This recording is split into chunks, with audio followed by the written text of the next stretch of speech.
Alright, so before with the last video with the lights, you saw that I was having an issue where if I hit the left turn signal, my fourth brake light was also flashing.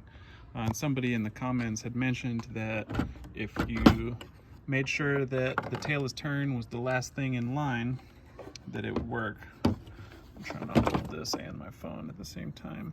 So this is the tail is turn module from Diode Dynamics, and I have it last in line where the bulb is. And then this is going down to the fourth brake light, or F1 light as some people call it. And it worked.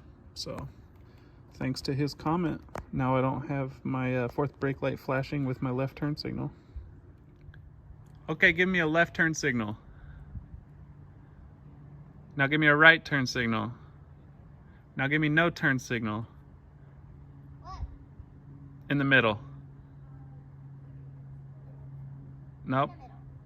Okay, hit the brake.